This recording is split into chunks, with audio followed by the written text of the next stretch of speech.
Joining us now on Late Nights with myself, Bridget Masinga, is Chido Govera. Now, Chido actually is a Shona name that means passion, and I think it perfectly describes this Zimbabwean young lady who has gone into the world full steam and is determined to use her smarts, her skills, and her resources to make social change that affects many. How are you, Chido? I'm very well. I'm well. Well, thank you for joining us.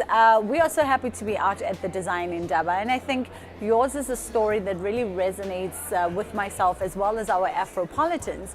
At a very young age of 7, you found yourself orphaned? Yes. And taking care of your brother and your grandmother? Brother. Wow. Now, at 7 years old, what made you sort of take that resolve to say, I'm going to be responsible? Well, it's not much of a choice that you actually have to make. You find yourself in that situation.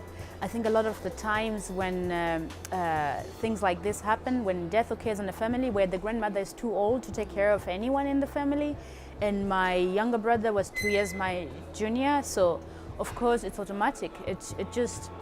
That burden just falls on you automatically, and so if it was a choice I had to make, I probably would have said no. I can't do this. But there was nobody, and not any chance of a choice whatsoever. So you wake up with it. Very true. You roll with the circumstances. Yeah, sure. Yeah. So already at a very tender age of 7, you had a comprehension that life was more than just about self-preservation and looking out for self. You already understood and grasped the concept of paying it forward. The situation you find yourself in pushes you to do that. But when I look back at it now, it was actually a good thing because, well, it taught me what I am today in a way. So it shouldn't have to be that way, that at 7 years old you have to take full-time responsibilities like this. But if you find yourself there, then you might as well make the most of it. And you know, the saddest part is increasingly in Africa, on our continent, this is becoming a common story. Yeah. Which is, as you said, it shouldn't be. But I think when one does find themselves in that situation, it's stories like yours that will now help this generation coming to say, well, you're at a fork road and you have 2 decisions. So which way do you go? This is one of those important things where we had, of course, in the past, young orphans who were also head of families, and they went through the same struggles. But I think now what's very important in our time now is to actually have people who grew through those circumstances coming forward and doing something meaningful so that we cut the cycle of this thing repeating itself. Yeah. It's important that we start to look and acknowledge this thing exists, but those who survive through those circumstances need to be able to set an example, to break a cycle. So by 11 years old, you then find yourself becoming a farmer. How was the mushroom farming business how has it enriched your life? I think if you have been going to bed without any food and you are out of school and you have not any understanding of science whatsoever, because I mean, mushroom production is, yes, part and art, but it's mostly science. Having that experience to find something that puts food on your table without you having to get married, something that is a work of science, but you can do it just from the top of your head, it really opened me up to become curious about what was happening around me, that even when I was outside the school environment, I could still learn. So it really helped me to learn to look around me with a different set of eyes, but also to look for opportunities where I would not have normally looked for them. And so to be well nourished in terms of food, but also to inspire me to keep looking, to keep searching, and to wanting to deepen my understanding about this mushroom cultivation art helped me to actually be a learner for the rest of my life. Very, very interesting indeed how a simple mushroom farming changed the life of not just one person, but a whole community. Sure. Like, very interesting. We are talking to a Chido Govera right here on Late Nights with myself, Bridget Masinga, and we are coming to you live from the Design Indaba, the 2017 edition of the Design Indaba. So then we start farming and we start cultivating mushrooms, and you grow a real passion and a hunger to learn about it. And as you say, it's not just an agricultural thing, which I found very surprising. It's a scientific thing. Like, then mushrooms lead you to then expanding this, because it's no longer just about farming. It's now a global movement that has gone off into different cultures and different countries across the continent. So how has it been received, and how has your mushroom project grown over the years? Well, I think it has been received very well, and actually I can safely say we actually grow the best mushrooms in the world. And right now in Zimbabwe we're settling down with the production, also for myself in my space, but also the communities where we're teaching, they're growing mushrooms, and we're actually realizing that this is actually a very good business, that not just for me but for the women also, they could turn into something really important for changing the future of their families. We're able to grow mushrooms and sell them, and sending children to school, for example, and even just securing food.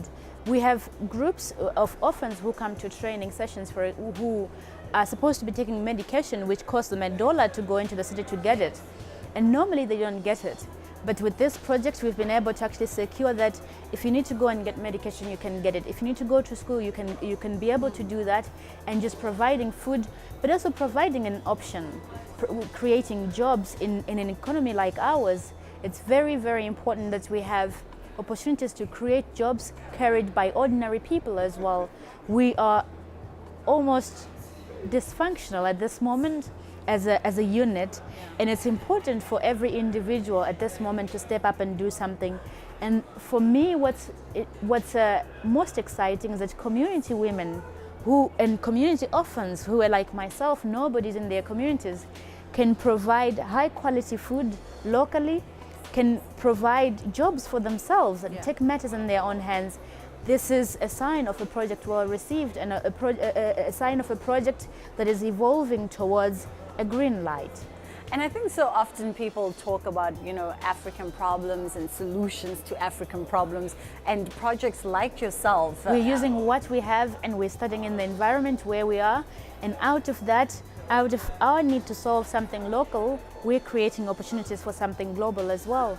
And then whatever we will have going outside. So for example, when you go and look at my collaboration with Kun, it's really a give and take relationship where he is learning something from the work that I'm doing here locally, addressing my challenges here locally, and he is doing something in his field, but that speaks to what I am doing. And this is for me something that can lead us to sustainability. Now, unfortunately, I missed the talk with Kun, but my fellow brother, Kojo Bethel, who caught it, says to me, you guys are doing some very interesting stuff in terms of chicken farming. Can you elaborate a little bit? Yes, Kun is an artist who has been crossbreeding chickens as part of his art. And out of that, it has emerged that he's got the biggest DNA. He has the chickens with the biggest DNA right now. A normal chicken on the industry is having around 3 to 4 million DNA informations, and his chickens have 13 to 14 million. And we have the chickens in Zimbabwe. We grow them in the same environment as we grow our roadrunner. The roadrunner is the one that every household has in Zimbabwe. And you can see they thrive much better. And the little chicks also survive much better. So out of his work of art, he's come up with this very, very resilient chicken that can address the problems of my community, of the population that I deal with, without changing too much, without being something completely foreign that is dropped into my environment. And so, yeah. So before we let you go, let's find out a little bit about the Future of Hope Foundation, which is something that you're very passionate about. And I do believe, obviously, it collaborates and coincides rather with the mushroom business and the work that you do. Of course. The Future of Hope Foundation is an organization that is actually driven by my experiences with mushrooms. So we train women and girls, mostly orphans, from different parts of Zimbabwe. We train them to grow food. We've developed what we're calling the mushroom-based integrated food production system. And this is now evolving to mushroom and poultry-based integrated food production system. So we can allow these people we train to go back to their communities with the resources that they have, small pieces of land. They can grow their mushrooms, they can grow their veggies, they can grow their poultry, and we are working together to actually find a market And thanks to Pick and Pay in Zimbabwe, all these communities now can actually grow with a guaranteed market, because we have an arrangement with Pick and Pay where all our growers around the country can actually deliver to Pick and Pay. And next to that, we know that we're going to have many growers, because our target is to train 20 communities every year. Wow. And with 20 communities every year, if everyone is growing the mushrooms, the chickens and the vegetables, we are soon going to have much more. So what we are working on also is I already set up a side company which is called Hope Food, and that will guarantee that all the produce that the women will grow will be bought, processed for the part which needs to be processed, and we're exploring also, can we create international markets for this? And through this spirit of collaboration, we're collaborating with some of the top chefs of the world, and we're trying to see how we can really make sure that we don't wind up being a charitable organization that is doing charity as usual, but we can do this with a difference. And again, mining from my experience as a child, I know what I wished for then, and that's exactly what we're trying to bring change that is permanent. Wow, you are doing absolutely incredible work, and I think your story and obviously the fruits of your labor definitely speak to social entrepreneurship. Yes. Which is such a term that gets used so loosely, but half the time people don't even really understand what it marries, and I think you embody that very well. Thank you. Thank you for joining us. You've Thank been you a very delight much. and all the very best. Thank you. It is Late Nights with myself, Bridget Masinga, and we're coming to you live from the Design Indaba 2017 out in Cape Town with our fabulous guest, Chido Govera, and you can go check out all her incredible works. We will definitely tweet and Instagram those links for you.